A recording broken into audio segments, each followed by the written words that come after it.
청와대가 이명박 대통령 내곡동 사저 의혹과 관련해 민주당이 추천한 특검 후보의 재추천을 요구하면서 추석 연휴 이후 전국에 파장이 예고되고 있습니다. 네, 또 내일부터 시작될 19대 국회 첫 국정감사는 대선 후보들에 대한 검증의 장이 되지 않을까가 또 우려가 됩니다. 민주당의 입장은 무엇인지 한번 들어보겠습니다. 박용진 대변인 모셨습니다. 안녕하세요. 네, 반갑습니다. 네, 안녕하세요. 청와대가 특검 후보 2명을 이제 추천했는데 재추천을 하라라고 요구를 했습니다. 일단 공식적인 민주당의 입장 먼저 좀 들어보죠. 놀랐습니다. 이게 뭐 사실 법에도 없는 요구를 갑자기 느닷없이 청와대가 한 거라서요. 초법적 발상이다. 이것이 저희들의 생각이고요.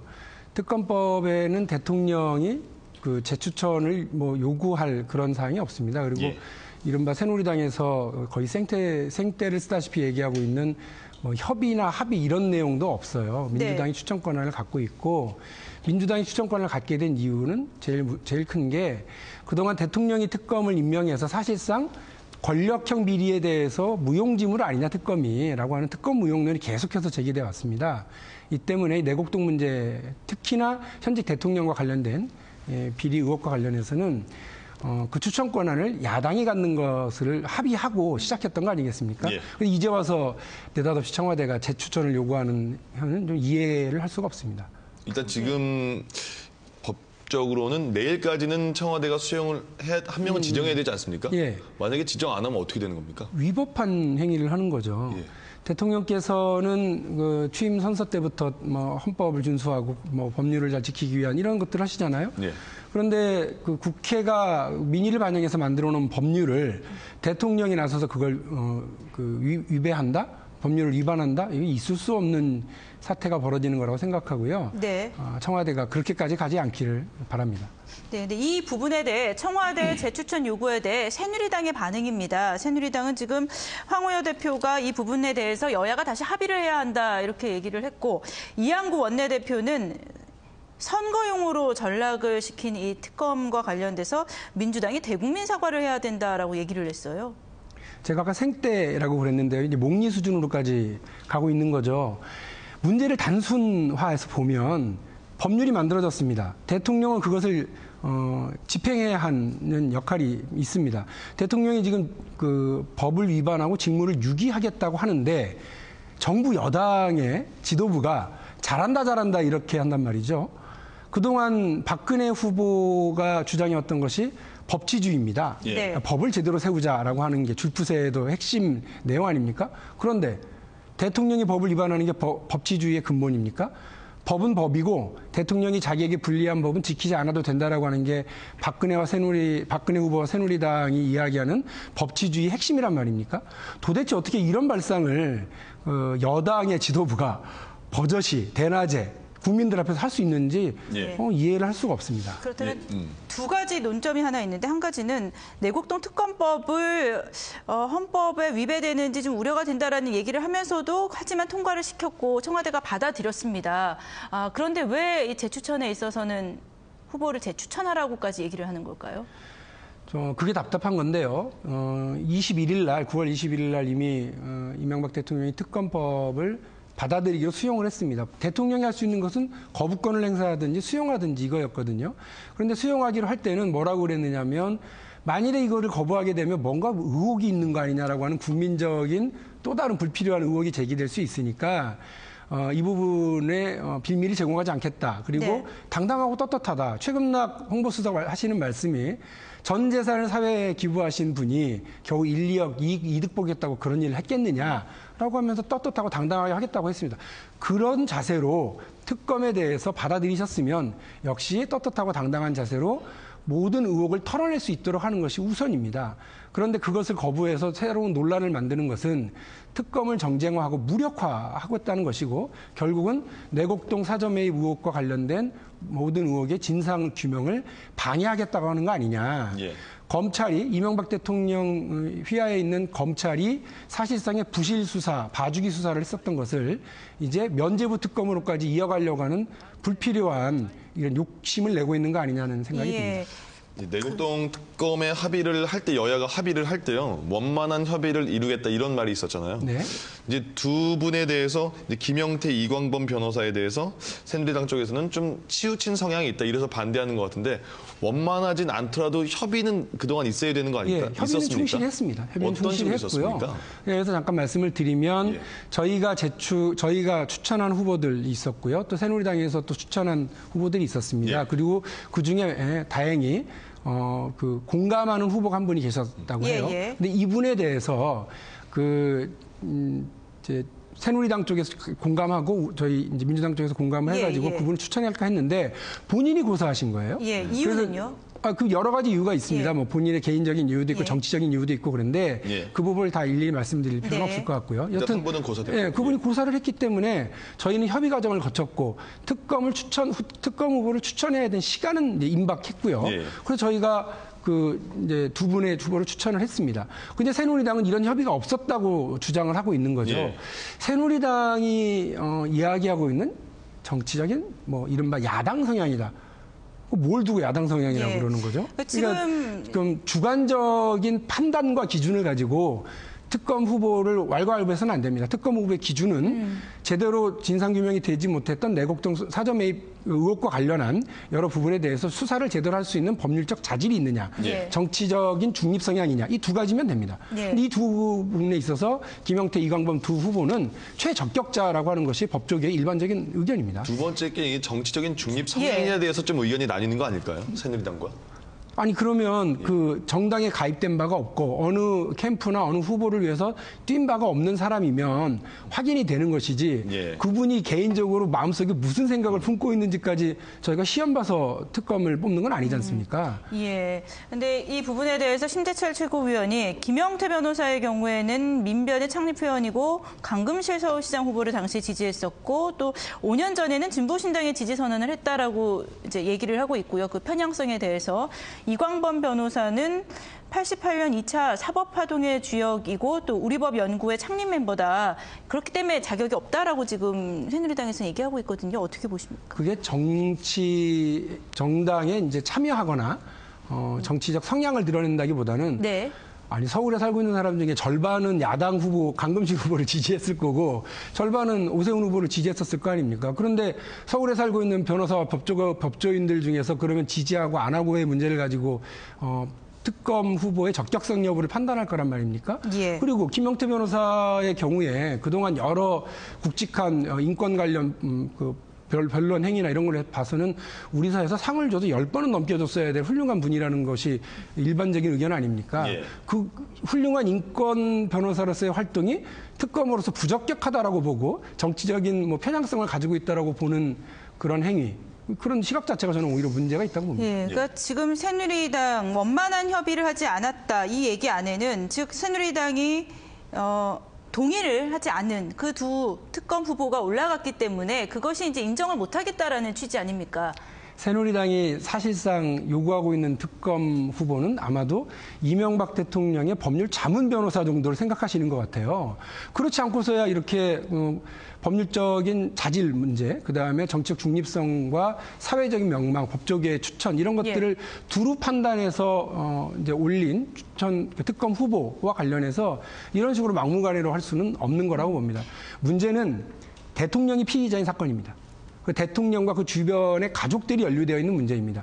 그에 따라서 만일에 계속해서 새누리당과 이 청와대가 지금처럼 고집을 피운다고 한다면 아까 제가 말씀드린 것처럼 그 대통령 입맛에 맞는 사실상 피의자가 수사를 할 검사를 골라서 수사받겠다고 하는 그런 것으로밖에 보여지지 않기 때문에 예. 특검을 설치하려고 했던 특검법을 만들었던 애초 취지에 어긋나는 예. 후보자를 요구하고 있는 것밖에 안 됩니다. 예. 일단 민주당 입장에서는 지금 김영태, 이광범 변호사를 전혀 바꿀 생각이 없는 거잖아요. 법률적으로 하자가 없기 때문에. 예, 그러면 예. 새누리당은 계속 압박을 하는 상태고 청와대에서 재추천을 요구를 하는 상황인데 바로 내일입니다. 그럼 내일 만약에 내일 결과 일단 어떻게 예측하십니까? 받아들일까요? 그런 뭐 끔찍한 상황은 상상하고 싶지 않습니다. 대통령이 법을 위반한다? 그리고 여야가 어쨌거나 합의해서 만들어진 법률을 또 정부와 여당이 합심해서 그 법을 무력화한다? 이런 그 무법천지가 어디 있습니까? 아까 예. 말씀드린 것처럼 대통령은 정당한 법 집행을 하셔야 하고요. 예. 따라서 그것을 안 하면 직무유기이자 법 위반입니다. 예, 그 이명박 대통령이 내일 한 명의 후보를 거부하는 상황은 가정하지 않는다. 임명할 것이다라고 믿고 계시는데 만약이라는 게 있습니다. 대통령이 2명을 거부하고 내일 임명하지 않았다. 이렇게 되면 민주통합당 그 다음 수순은 어떻게 되는 겁니까? 그때 가서 말씀드리겠습니다. 벌써부터 그 국가의 근간을 흔드는 일을 대통령이 하시리라고 가정해서 그 다음 얘기를 하는 것 자체가 불경스럽습니다. 예, 뭐 오늘 이 부분과 관련해서 얘기를 좀 많이 하셨는지 목이 쉬신 것 같습니다. 아, 예. 예, 일단 그럼 내곡동 사저 관련해서 민주통합당의 입장을 좀 들어봤고요. 이제 국정감사로 좀 넘어가 보겠습니다. 내일부터죠. 네. 대선을 앞두고 있는데 사실 국정에 관련된 감사를 해야 되는데 대선 후보의 검증회장이 될 것 같습니다. 이 부분에 대한 비판도 좀 있어요. 예. 저희는 처음에 이제 새누리당에서 희망 국감, 정책 국감 이렇게 얘기를 해서 아주 다행이다 그랬습니다. 근데 느닷없이 이제 그 후보자 검증 공세로 물어닥치고 증인들을 채택하고 이러면서 국민들한테 많은 실망을 주고 있는 것 같은데요. 말씀하신 것처럼 국감이라고 하는 것은 입법기관인 국회가 행정부가 제대로 일을 하고 있는지, 나라 살림을 제대로 하고 있는지를 감시하고 견제하는 가장 큰 장입니다. 네. 그런 공간에서 대선을 앞두고 이제 이른바 정쟁 국감으로 이제 가게 될 것 같은 우려가 있는데요. 민주당에서는 어쨌거나 그 대선 후보자에 대한 검증 공세라기보다는 네. 어차피 저희 야당입니다. 이명박 정부가 해왔던 지난 정책들, 국정 운영과 관련해서 차근차근히 하나하나 잘 따져나가는 것이, 그리고 비판과 견제 역할을 잘 하는 것이 대통령 선거에서 저희들을 지지하고 바라보시는 국민들에게 네.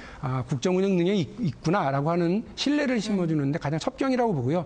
국정감사 그것에 가장 충실하게 예. 임하겠습니다. 그렇다면 현 정부에 대한 이제 감시와 비판의 기능을 잘 수행하겠다.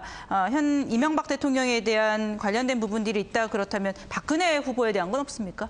예를 들면 방금 말씀드렸지 않습니까? 우리가 이제 내곡동 특검과 관련해서 얘기를 했는데 박근혜 후보의 원칙은 뭡니까? 그런 거는 물어봐야 될 것 같아요. 네. 예를 들면 대통령은 앞장서서 위법하겠다고 하는데 새누리당의 지도부는 잘한다 불법해라 지금 독려하고 있는 거 아닙니까? 네. 이런 희한한 상황에서 법치를 가장 앞장서고 원칙을 이야기하셨던 박근혜 후보는 대통령의 불법 행위, 엄포 행위와 실제로 불법 행위를 하려고 하는 것과 관련해서 어떤 태도를 가지시는지, 법은 어기도 되는 건지 이런 건 묻고 따질 수 있을 것 같습니다. 예, 민주통합당 입장에서는 이런 생각도 있을 것 같아요. 그 국민들이 안철수 후보랑은 일단 국민들이 생각하기에는 단일화 생각을 하고 있지 않습니까? 아직까지는 어떻게 될지 모르겠습니다만은. 그럼 국감에서 안철수 후보의 검증이 나오면 민주통합당 입장에서는 좀 방어를 해줘야 되지 않을까라는 생각이 있는데 어떻게 보십니까? 아니요, 그런 것과 관련해서 특별한 원칙을 정하지는 않았습니다. 다만 그동안 그 새누리당 혹은 새누리당 쪽의 출처로 보이는 여러 의혹 제기들이 있었습니다. 예.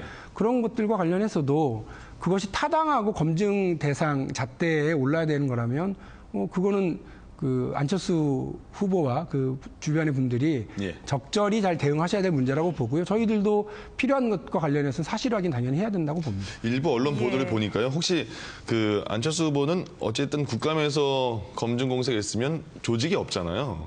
의원이 없죠. 없죠. 예, 의원이 없잖아요. 그러면 안 후보 캠프 측에서 혹시 국감에서 이렇게 있으면 좀 방어 좀 해줘라 이런 얘기가 들어왔다 이런 보도도 좀 나왔거든요.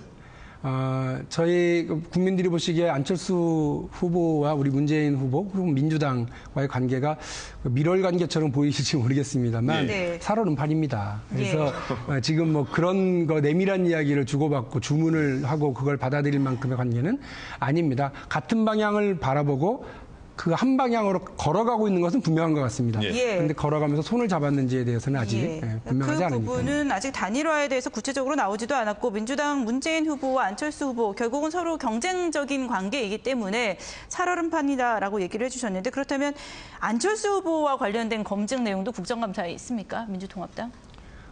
저희가 아까 말씀드린 것처럼요.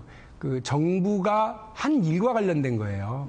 이명박 정부가 지난 5년 동안 혹은 최근 1년 동안 했었던 국정 운영과 관련돼서 검증을 하는 것이지 박근혜 후보 혹은 뭐 안철수 후보 이렇게 따로 둬서 정쟁 국감으로 몰고 갈 계획은 전혀 없습니다. 그러나 일단 새누리당 쪽에서 만약에 그러면요. 새누리당 쪽에서 이제 문재인 후보에 대한 검증 공세가 약간 시작되는 조짐이 보인다. 그러면 거기에만 당하고 있을 수만은 없지 않다는 생각 있지 않을까요? 그러니까 우리 저 사회자분들께서는 이 정쟁 국감을 상당히 기대하고 계시는 것 같은데 대부분 그렇게 되니까요. 예, 확실히. 예. 저희가 좀 그런 부분에 있어서 지향하는 모습을 보이는 게 더 중요한 것 같아요. 알겠습니다. 예, 예. 그러면 진짜 그렇게 지금 현 정부에 대한 국정감사의 기능을 충실히 하는지 저희가 또 지켜보겠고요.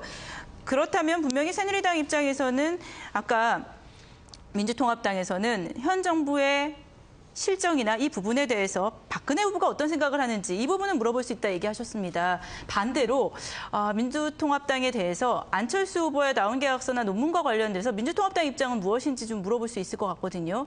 그 부분에 대해서는 어떻게 보십니까? 국감에서 그런 것이 어떻게 확인되는지는 잘 모르겠습니다만 저희가 얘기했던 이제 정책 국감과 관련돼서 말씀을 드리면 최근에 이제 정부에서 0세부터 2세까지의 영유아 보육 문제와 관련해서 무상보육에 대해서 일방적으로 철회하는 일이 벌어졌습니다. 그런데 여당의 대통령 후보인 박근혜 후보는 이곳저곳에 다니시면서 뭐 보육 문제, 교육 문제 막 믿고 맡겨달라 이렇게 말씀을 하시는 거예요.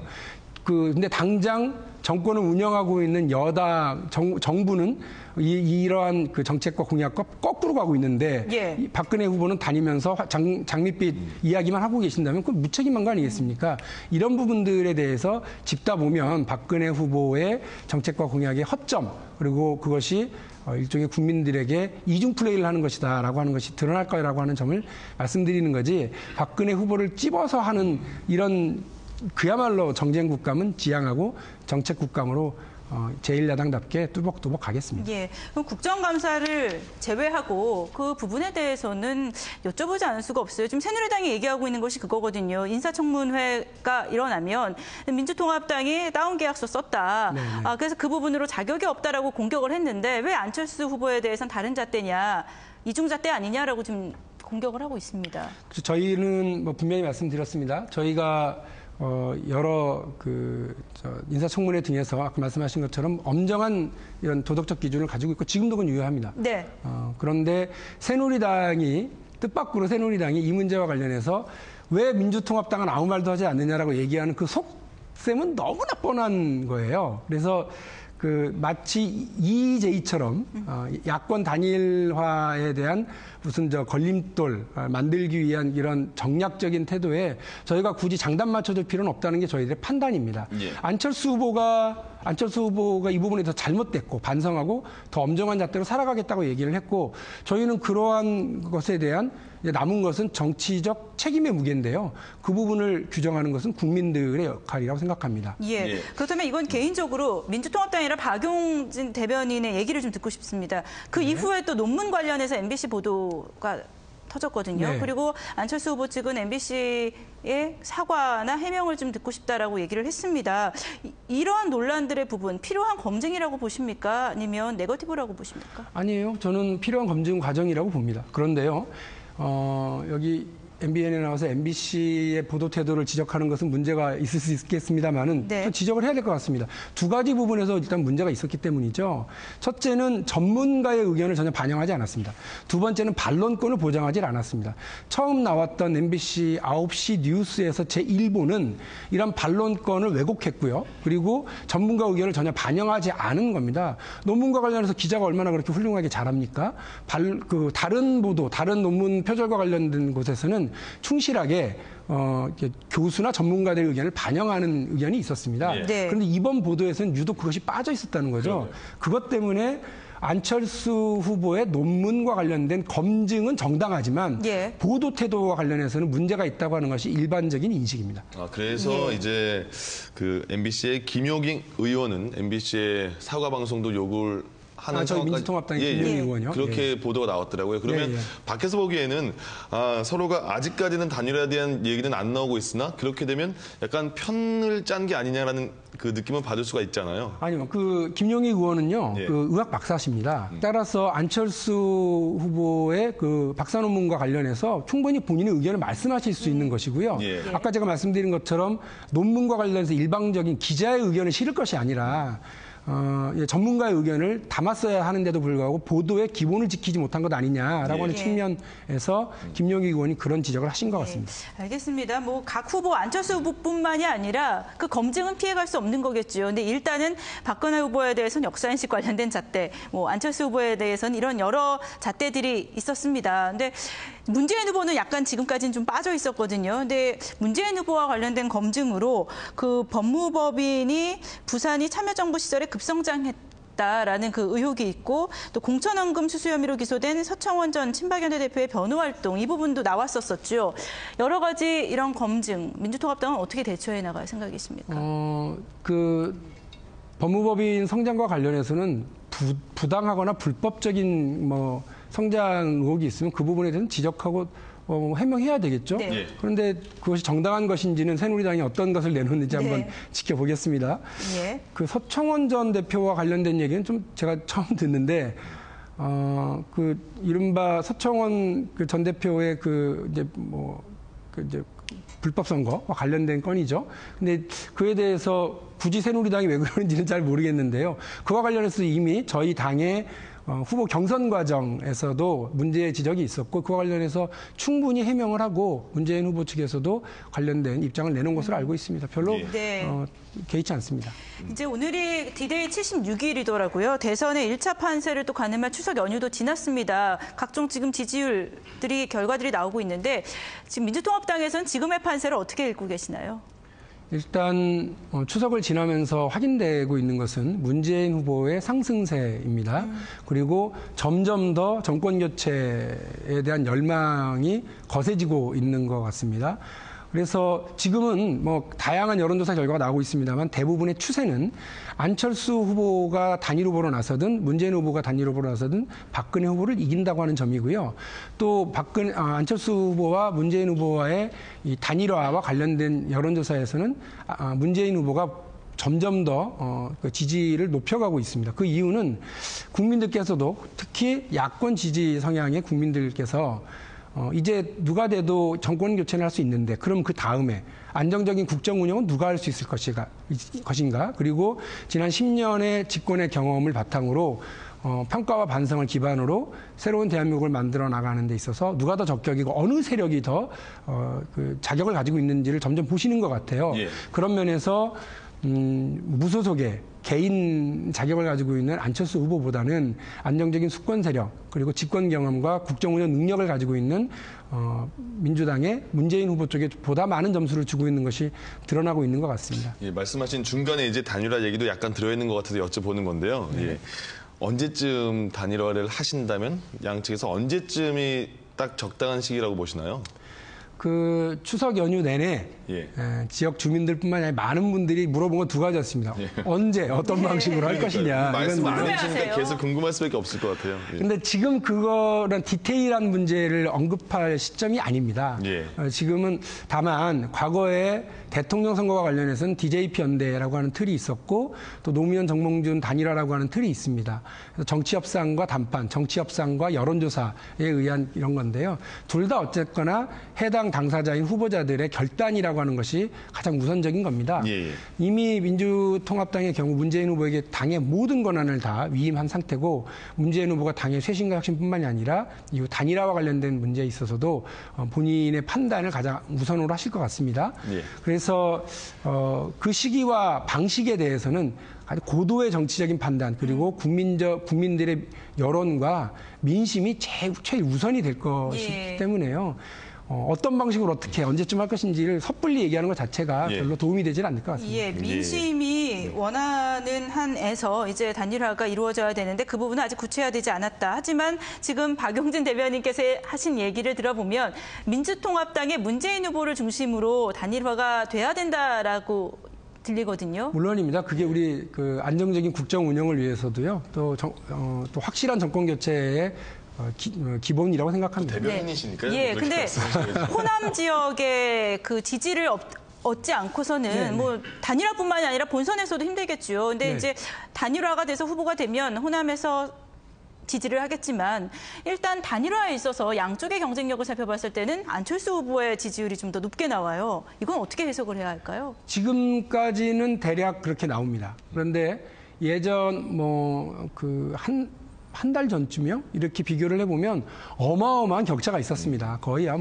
40% 가까운 격차까지도 있었던 결과가 있었는데요. 지금은 거의 비등하거나 혹은 이제 그 격차가 얼마 나질 않죠. 그만큼 좁혀왔다는 겁니다. 아까 말씀드렸던 것처럼 호남 지역의 민심은 정권 교체를 아주 지극히 열망하고 있는 것 같습니다. 예. 거기에 누가 더 적격일 것인지에 대한 고민으로 지금 접어드는 거죠. 예전에는 여론조사 결과로 안철수 후보만이 가능할 것처럼 보였기 때문에 그랬지만 이제는 민주 세력의 적자론을 앞세우고 있는 우리 민주당의 후보 네. 문재인 후보에게 보다 많은 점수를 주고 계신 게 분명한 것 같아요.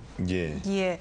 아까 앞에서 임태희 지금 중앙선대위 의장으로 참여하고 있는 임태희 의장에게도 박빙으로 가고 있기 때문에 이 고정 지지층 외에 플러스 6%를 끌어와야 이번 선거에서 이길 수 있다 얘기했습니다. 반대로 이건 야권에도 마찬가지겠죠. 네, 그렇다면 결국에는 전통적인 고정 지지층 말고 외연 확대를 위해서 중도나 이 부분을 끌어안기 위해서는 그 부분에 있어서 경쟁력을 안철수 후보를 더 높게 친다 이렇게는 보지 않으십니까? 꼭 그렇지는 않습니다. 일단 중도층은 보통 성향이 안정 속의 변화, 안정 속의 개혁 이런 것들을 많이 지향을 하십니다. 네. 그래서 국정 운영 능력이 있느냐. 그러니까 여론조사의 항목 중에 국정 운영 능력을 보면 안철수 후보가 월등히 뒤집니다. 그것을 국민들은 우려의 눈으로 보고 계시는 거죠. 안철수 후보가 지금까지 좋은 말씀 그리고 훌륭한 행보를 통해서 많은 지지와 인지도를 쌓아오시긴 했으나 국가를 운영하는 능력과 관련해서는 아직 이렇다하게 보여주신 것이 없고 물론 대선 후보로서 선언을 하신 지도 얼마 되지 않았기 때문에 그런데요. 짧으나마 주어진 10월 한 달 정도의 기간 동안 그런 면에서 국민들에게 어떤 안정감을 주셔야 될 과제가 있는 것 같아요. 그런 면에서 문재인 후보가 충분히 경쟁력이 있고 국정운영 능력에서 좋은 점수를 갖고 있기 때문에 단일화 과정에서든 아니면 본선의 측면에서든 문재인 후보의 우위를 쉽게 점칠 수 있을 것 같습니다. 예, 알겠습니다. 끝으로 민주통합당이 지난해였죠. 4월 27일 재보궐선거 김해을 네. 선거와 관련해서 투표 방해 논란을 빚고 있는 일명 김태호 터널 디도스 사건이라고 이름을 지으셨어요. 네. 그 관련해서 검찰의 수사를 촉구하고 나섰는데 자체적으로 당 안에서 진상조사위도 출범을 시키셨다고요. 예, 조사위원이십니까? 예, 제가 조사위원으로 참여하고 있고요. 양승조 의원을 위원장으로 하는 진상조사위원회가 구성이 되었습니다. 이 터널 디도스가 어떤 건지 내용을 잠깐 필요할 것 같아요. 설명이요. 얼마 전에 손모 새누리당의 중앙당 청년위원장이 구속이 됐습니다. 예. 9월 25일 날 구속이 됐는데 구속되기 직전에 자필 진술서를 남기고 언론과 인터뷰를 통해서 어떤 내용을 얘기한 내용 중에 4.27 재보궐 김해을 선거에서 장유면 지역에 젊은 유권자층이 많이 삽니다. 그분들이 주로 부산과 창원 쪽으로 이렇게 출퇴근을 하시는데 저녁 6시부터 8시 사이에 이분들의 투표율이 퇴근 이후에 투표율이 높기 때문에 그것을 방해할 목적으로 창원 터널의 교통 정체를 일으킬 계획으로 자금을 요청을 해서 자기가 그것을 자금을 전달한 바가 있다라고 하는 것이 보도가 되었습니다. 네. 그래서 이 내용대로라면 우리가 국민들이 쉽게 아실 수 있는 것처럼 투표소의 위치를 제대로 파악하지 못하도록 중앙선거관리위원회 홈페이지에 디도스 공격을 했던 디도스 테러와 마찬가지로 유권자들의 참정권을 이렇게 침해하고 투표 행위를 방해하는 이런 목적으로 이런 일들이 벌어졌다고 하는 거 아닙니까? 투표 8시까지 못 가게 하기 위해서 터널을 다른 사람들에서 운전기사도 사고 차도 대여해서 터널을 꽉 막히게 했다 이 말씀이잖아요. 교통 트래픽을 일으키는. 그 자금을 집행을 하고 그 부분에 대해서 계획을 세웠지만 실행이 됐습니까?